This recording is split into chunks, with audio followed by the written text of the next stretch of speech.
Uba, uba, uba, uba, uba, uba, uba, uba, uba, uba, uba, uba, e aí, caucasianos, beleza? Aqui quem vos fala é o Dario Henrique, seja bem-vindo a Caucaso TV. E no vídeo de hoje nós iremos reagir ao Rota Asiática. Tô conhecendo esse canal agora, por isso que eu não me inscrevia. Se inscreve aí no canal do compadre, vou deixar o link do vídeo na descrição, beleza? O país mais odiado do mundo, China. Eu tô fora, eu não odeio a China, eu só não gosto da política, só não gosto do governo de lá, mas a tecnologia e as pessoas eu acho que são pessoas bacanas. Tirando o governo, é tudo legalzinho, eu acho. Mas é isso, sem mais delongas, bora reagir ao Rota Asiática. Circulam na internet mostrando uma China que parece diferente da que conhecemos, mas aparentemente isso é só a ponta do iceberg. Nossa. Não é de hoje que a China desperta medo e desconfiança ao redor do mundo. Países inteiros a veem como uma ameaça, como uma potência que desafia economias, políticas e até territórios de outros países. Como um país que oprime povos inteiros e controla a liberdade de minorias com mão de ferro. Mas até que ponto isso é verdade? O que a China realmente fez para que tantos países a considerem perigosa? Nesse vídeo, nós vamos entender os motivos e as denúncias que fazem a China ser um dos, se não o país mais odiado da Ásia. Nós vamos conhecer quais países que a veem como um perigo e por que eles a enxergam assim. Toda essa história e fama da China começa lá por volta dos anos 80. E para você entender o porquê de tantos inimigos, a gente vai precisar voltar lá e ver o que estava acontecendo na época. Durante muito tempo, a China era vista como um grande fracasso. No final dos anos 70, ali bem depois da era Mao Tse-tung, o país estava numa crise muito grande. A economia era fechada, a população vivia em condições de miséria e o governo tentava se recuperar das consequências do comunismo radical. Foi nesse cenário que surgiu o Deng Xiaoping. Não existe comunismo radical, só existe comunismo. E não existe capitalismo radical também, só existe capitalismo. O líder que acabou mudando os rumos da nação. Ele abriu lentamente as portas da China para o mercado global, criou zonas econômicas especiais e, o mais importante, ele permitiu que o dinheiro estrangeiro entrasse no país. E o resultado foi uma transformação que poucos no mundo poderiam imaginar. Em apenas algumas décadas, a China saiu de um país rural atrasado e se tornou a fábrica do planeta. Enquanto outros países demoraram séculos para consolidar sua economia, Pequim acelerou esse processo em uma velocidade quase inacreditável. Milhões de pessoas foram tiradas da pobreza, cidades inteiras cresceram praticamente do zero e o país começou a se consolidar como uma potência tecnológica e industrial. Porém, nem tudo são coisas bonitas e flores. Eu acho, na minha humilde opinião, falando disso aí, de riqueza, eu acho que a China, ela é um país que mascara muita coisa pro mundo. Mascara muita coisa. Esse crescimento muito rápido também trouxe desconfiança. Então, de repente, o mundo começou a perceber que a China já não era mais um país de mão de obra barata e produtos falsificados. Na verdade, ela estava entrando em setores muito estratégicos: telecomunicações, infraestrutura, inteligência artificial e até mesmo a exploração espacial. E o que assustou ainda mais foi a velocidade. Enquanto nações tradicionais como os Estados Unidos, o Japão e a Alemanha mantinham seus ritmos de crescimento bem moderados e lentos, a China avançava a passos muito largos. E não esqueça, né? Aí tem uma falácia muito gigantesca. No Ocidente, aqui no Ocidente, a gente briga entre direita e esquerda, né? Tem essa briguinha aí entre eles dois, aqui no Ocidente. Na China não existe direita, filho. É eles. É eles e acabou. Deixando claro que eles não queriam ser apenas um participante do jogo. Eles queriam liderar. Os movimentos da China mudavam a cada ano. E parecia que eles estavam saindo do que o mundo da época considerava seguro para ambos. Um país que em poucas décadas saiu da miséria para rivalizar com os Estados Unidos. É porque a China também é um país de guerra, né? Todo país de guerra precisa evoluir porque senão perde a guerra, né? Perde o poder bélico, né? Isso obviamente não ia passar despercebido. E se tem uma coisa que a Europa e os Estados Unidos nunca gostaram, foi de concorrência perigosa. E foi justamente aqui que as tensões começaram a escalar. O Mar do Sul da China, expansão territorial. A ascensão da China não incomodou apenas pelo crescimento econômico, ou até pela velocidade do mesmo. O que realmente começou a alarmar os países vizinhos e o mundo ocidental foi a forma como Pequim passou a agir no seu entorno, nas regiões ali que circulavam o país. E talvez o exemplo mais claro disso seja o Mar do Sul da China. Essa região, aparentemente distante e esquecida do mapa, é na verdade um dos pontos mais estratégicos do planeta. Por ali passam rotas comerciais que movimentam trilhões de dólares todos os anos. Navios que saem do Japão, da Coreia do Sul e até do Oriente Médio, carregados de petróleos e mercadorias, precisam cruzar essas águas. E além disso, existem estudos que apontam que o fundo desse mar guarda enormes reservas de gás natural e de petróleo. Vixe. Ou seja, controlar o Mar do Sul da China não é apenas uma questão de orgulho nacional. É você ter poder sobre uma das principais artérias do comércio global. E a China sabia muito bem disso.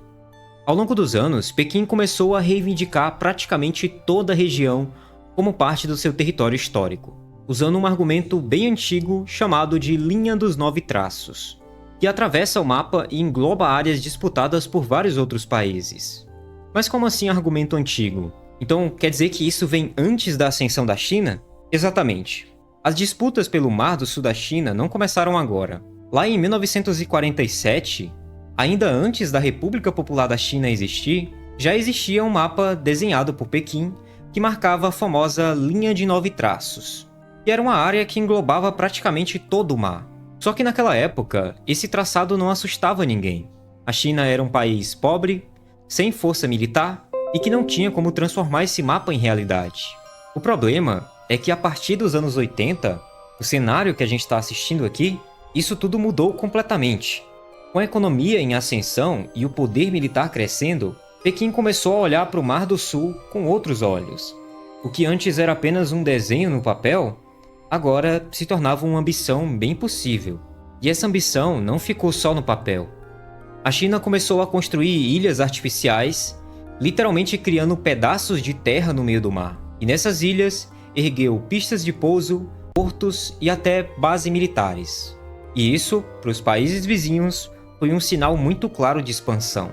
O Vietnã, as Filipinas, Malásia e até a Indonésia se sentiram ameaçados. Claro, é tudo país pobre, né, cara? Tudo país pacífico, não é país de guerra. A não ser o Japão, né? Esses países não apenas dependem das águas do Mar do Sul para pesca e comércio, como também possuem reivindicações próprias sobre partes da região. E de repente, o que era um espaço compartilhado se transformou em uma arena de disputas, onde a China aparecia cada vez mais como uma potência agressiva que estava, na visão desses países, roubando um território marítimo. Mas essa não é a única controvérsia dessa história. Isso daqui fica ainda mais estranho. Existe um detalhe muito curioso nessa história da Linha dos 9 Traços.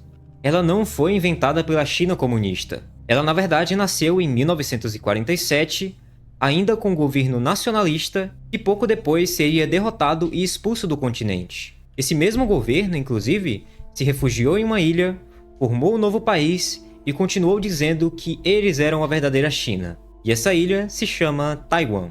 Nossa, e se no Mar cara. do Sul da China a disputa já era bem complicada, em Taiwan a situação se tornaria ainda mais problemática. Afinal, para Pequim, Taiwan nunca deixou de ser parte do seu território. Para os Estados Unidos, por outro lado, apoiar Taiwan se tornou uma forma de conter a expansão chinesa. Os americanos entrando na história de novo com seus supostos atos heróicos. Aí, meu compadre, aí você tá falando de briga de cachorro grande, aí você tá falando de poder, aí você tá falando de se tornar uma potência, entendeu? Agora, uma pergunta muito interessante. Por que a China ela é tudo isso e os Estados Unidos é o banco do mundo? Por que o mundo não confia na China em ser o banco do mundo? Será que é porque ninguém confia nos relatórios que a China manda pro mundo, pros países, pra ONU, pra OTAN, pra essas organizações? Justamente aqui que a gente entra num dos pontos mais delicados da geopolítica mundial, o destino de Taiwan. Quando a gente fala em Taiwan, a gente está falando de um dos maiores pontos de tensão do século XXI. Mas para entender esse conflito, a gente precisa saber o que aconteceu em 1949, quando a Guerra Civil Chinesa terminou. De um lado estavam os comunistas, liderados por Mao Tse-tung, que tomaram o poder no continente e fundaram a República Popular da China. Do outro lado, os nacionalistas, comandados por Chiang Kai-shek, foram derrotados e fugiram para a ilha de Taiwan. E o resultado? Até hoje, a gente tem duas Chinas.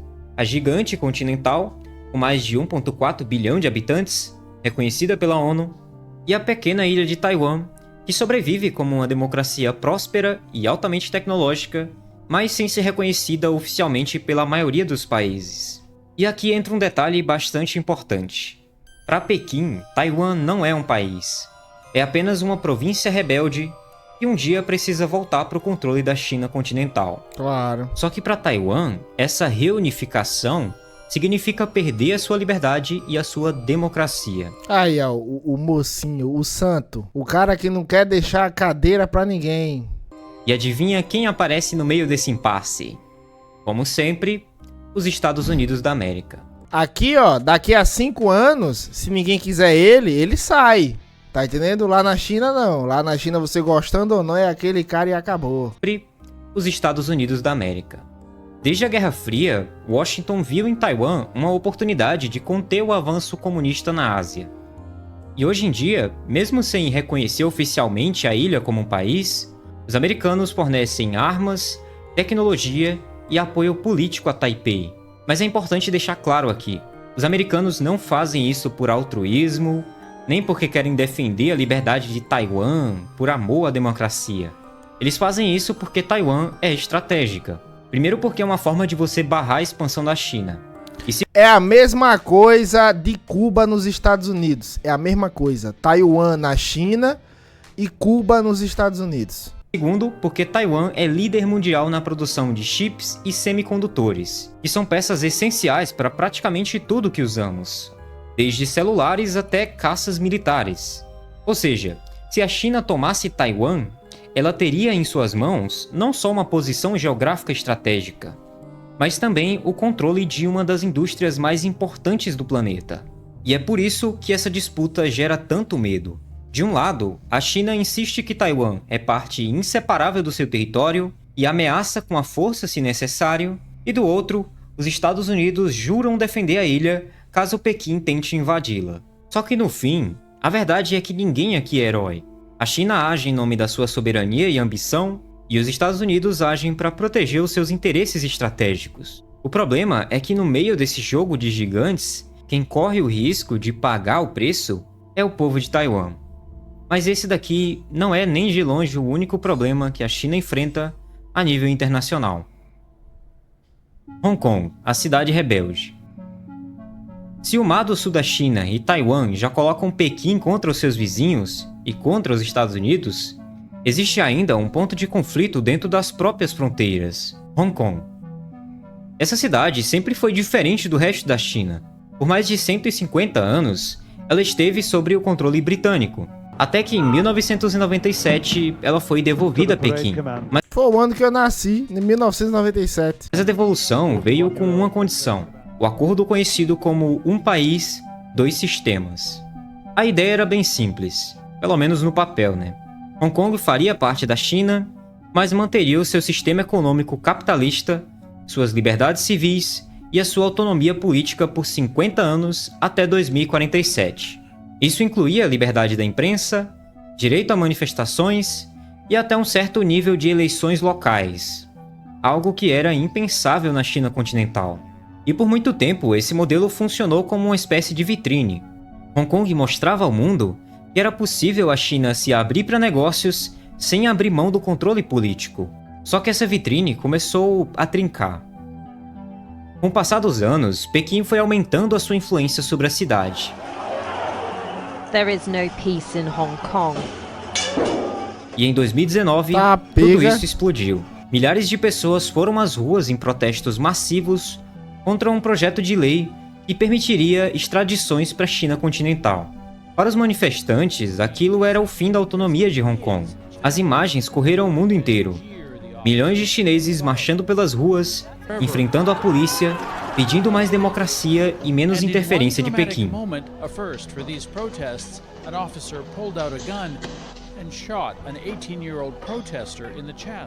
E a resposta do governo foi muito dura. A repressão aumentou, líderes de protestos foram presos e em 2020, uma nova lei de segurança nacional deu ainda mais poder a Pequim para controlar a cidade. Para a comunidade internacional, a mensagem foi muito clara. A promessa de um país e dois sistemas estava morta. Muitos passaram a dizer que a China havia acabado com a democracia em Hong Kong. E esse episódio só reforçou a visão de Pequim como um governo autoritário, disposto a sufocar qualquer voz de oposição, mesmo em uma das cidades mais abertas e cosmopolitas do planeta. O que aconteceu em Hong Kong, e acontece até hoje, mostra que a China não hesita em controlar dissidências e até mesmo, se preciso, limitar liberdades.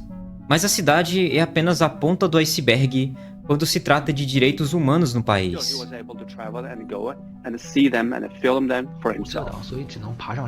If the Chinese government finds out what he was doing, he'd be, I'm sure, locked up in one of those concentration camps. Repressões de minorias na China. No extremo oeste da China, em Xinjiang, vivem os uigures, um grupo muçulmano com uma cultura própria. E é nessa região que surgem as denúncias mais graves. Campos de reeducação, como eles gostam de chamar, vigilância em massa e até mesmo trabalho forçado. Existem relatos de sobreviventes, imagens de satélite e investigações de organizações internacionais que documentam uma realidade cruel que chega a ser até difícil de verificar, porque toda e qualquer verificação é controlada pelo governo e restringe a entrada de jornalistas e até mesmo de inspetores independentes. Viu aí o porquê o dólar é a moeda que o mundo confia e não o... é Yuan? Yuan, coisa assim, Yuan. Viu aí? A China é traiçoeira, cara. O governo da China é traiçoeiro. Mas eu amo a China, eu amo a tecnologia da China, chinesa. Embora tenha muitas questões, a China é um país que, cara, tá evoluindo pra cacete, mas não é necessariamente por conta do regime, é porque ela é um país de guerra. Todo país de guerra precisa evoluir, se não perde o seu poder, né? Não vá achando que o Brasil, ele pode ficar desse jeito, porque ele não fica desse jeito, com essa evolução, porque o Brasil não é um país de guerra. O Brasil é um país que apoia um outro país de guerra. Digamos que o Brasil é como se fosse uma dispensa de necessidades. E aí o país de guerra chega no Brasil e fornece essa dispensa para esse país. E aí, dependendo do país que o Brasil apoia, o Brasil ele pode prosperar ou não. Não estou falando que o capitalismo ele é algo perfeito, mas o capitalismo ele dá poder para as pessoas. O comunismo dá poder para o governo. O comunismo monopoliza o poder no governo. Isso daqui cria um cenário bem delicado. Existem muitas pessoas que negam ou minimizam essas acusações, muitas vezes por interesses políticos ou ideológicos. Claro. Por outro lado, a ONU, grupos de direitos humanos independentes e governos ocidentais apresentam muitas denúncias consistentes e detalhadas sobre o caso. O problema é que muitas vezes essas denúncias acabam sendo descartadas como propaganda anti-China ou até mesmo propaganda americana, como se todo o material documentado fosse somente uma tentativa de prejudicar a imagem do país. Mas não Essas cara. visões ideológicas acabam cegando as pessoas. Assim como existem pessoas que minimizam problemas de outros países, como os Estados Unidos ou Israel. As pessoas esquecem que a gente está lidando com vidas humanas, com cultura. É igual o que tá acontecendo agora, né? Tipo, Israel bombardeou o Líbano. Mas se Israel bombardear assim e assado o Líbano, aí vira crime de guerra. Cara, guerra, na minha opinião, já é um crime. Culturas, povos. E a gente não pode resumir tudo a uma dicotomia idiota e a disputas ideológicas.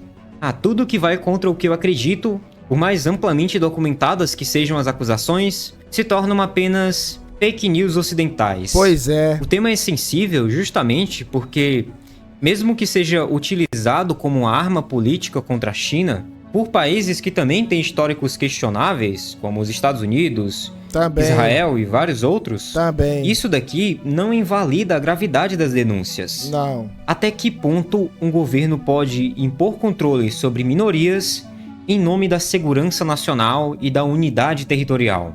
Pois E é justamente nesse ponto que a China acumula muitas críticas internacionais.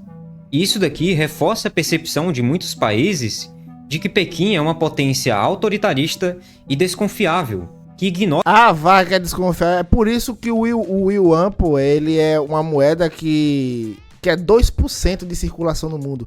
2 ou é 4%. Ninguém confia no yuan porque todo mundo vê, cara, que a China, o governo chinês é traiçoeiro. Ignora padrões universais de direitos humanos. E bom, se você vai acreditar nisso ou não, isso aí já depende de você.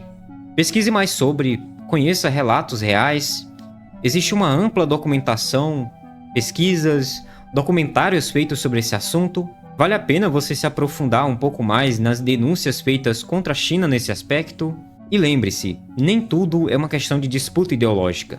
Vale a pena analisar as coisas um pouco além dessa visão limitada E outra coisa, essa disputa ideológica, ela é estruturada, entendeu? Não é uma coisa espontânea. Você gosta de determinado tipo de ideologia, é porque você não pesquisa a fundo. E tá aí essa estrutura. A estrutura da ideologia, ela não foi feita para você pesquisar a fundo. Ela foi feita para você gostar só da capa. Pra você ficar na capa. Dicotômica de que existe o país bom e o país ruim. Estados Unidos versus China.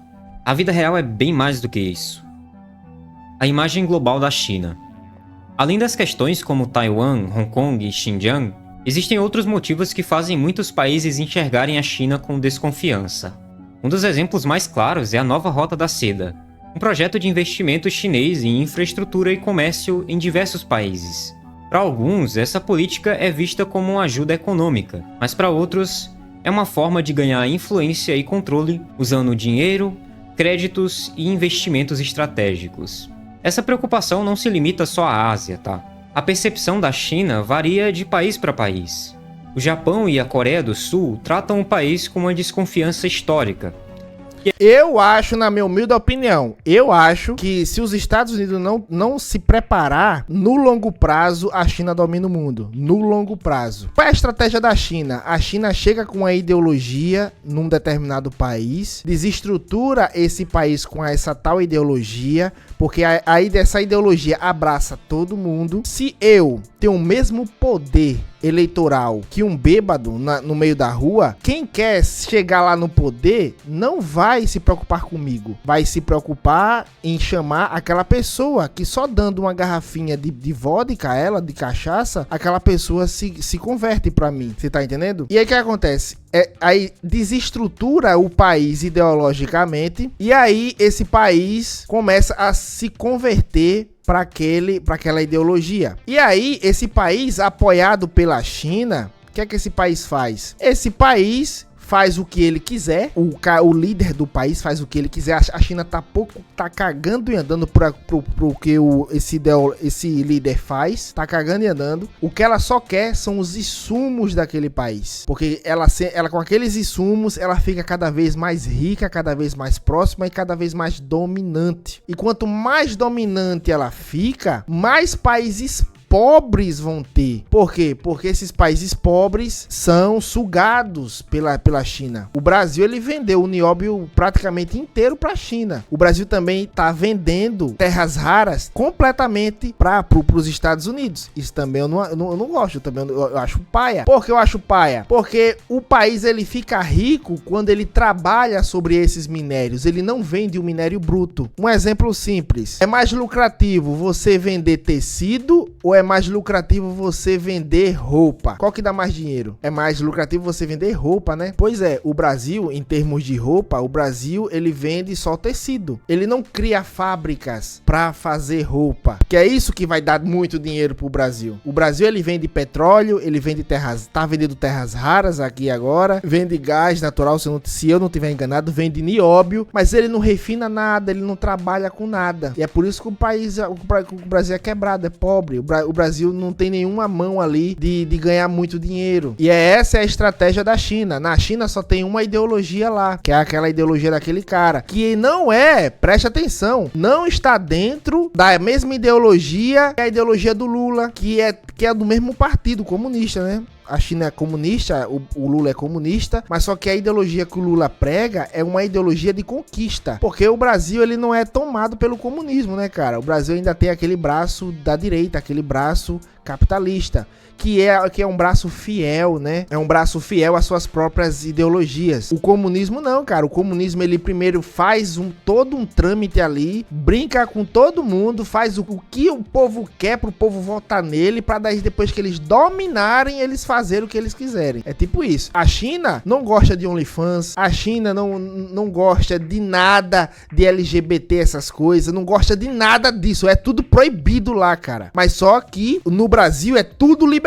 Por quê? Porque ainda não conquistou, cara. E também a China tá cagando e andando. A China só quer que você seja ligado a ela e que ela tome tudo que esse país tem pra ela crescer, pra ela ficar cada vez mais foda. É isso. É por isso que eu não gosto da China. É por isso que eu não gosto do governo da China. Aí você diz assim, e Rússia? Pois é, Rússia é a mesma coisa, cara. Quem apoia a Cuba, que é um país quebrado, que nem energia tem mais, é a Rússia, cara. E, mano, tá lá, você vê, né, como é que tá, né? Tem vídeo meu aqui falando sobre a Cuba. Depois você vê aí, que eu reagi a um vídeo foda que um cara foi pra Cuba. E é reforçada por disputas territoriais e memórias de conflitos passados. Os Estados Unidos é um rival estratégico, especialmente no comércio, tecnologia e poder militar. Já os países do Sudeste Asiático geralmente são aliados econômicos da China, mas alguns deles veem o país como uma ameaça militar devido à expansão no Mar do Sul. Mas é claro, nem tudo que se fala sobre a China é uma verdade absoluta. É, claro. Existe também muito interesse político e ideológico. Muitos países enxergam a China como inimiga somente porque isso serve aos seus próprios objetivos estratégicos. A linha entre uma crítica válida, baseada em fatos, e uma disputa política é muito tênue, e só é possível você enxergar essa linha quando você analisa os dois lados da história com cuidado e muita atenção a contextos locais, globais e várias outras coisas. No fim das contas, a China é ao mesmo tempo uma potência econômica e militar muito crescente e um país que desperta tanto admiração quanto medo. Entender essa imagem global exige que você olhe além das manchetes, além das narrativas oficiais e dos interesses de cada nação.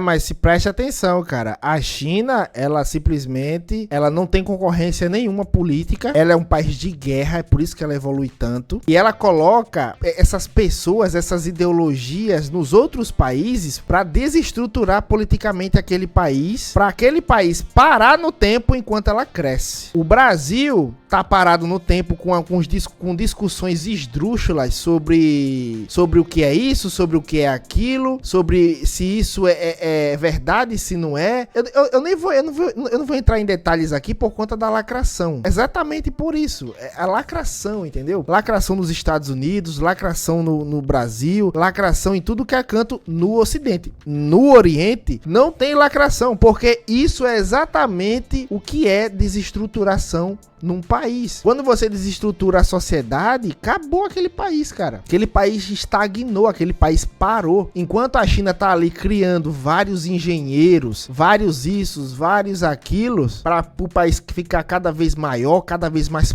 poderoso, tá a gente aqui brigando sobre quem vai pro banheiro de quem, tá aqui a gente brigando que existe mais de 30 mil gêneros, tá aqui a gente brigando se é elo delo, se é elo delo, tá aqui a gente brigando sobre essas coisas, cara, enquanto o país a China tá lá, sendo que essas coisas estão sendo promovidas pela ideologia comunista, sendo que isso não faz parte do comunismo. A função do comunismo no Ocidente não é ser um país igual a China, igual a Rússia. A função do comunismo no Ocidente é desestruturar o Ocidente, não é ser uma soberania, coisa e tal, porque o único país do Ocidente que é de guerra é os Estados Unidos, cara, e por aí vai, cara. A função do comunismo no Ocidente é desestruturar o Ocidente, não é se tornar uma China da vida, não. Justamente por isso que a gente precisa ter cuidado quando a gente toma lados.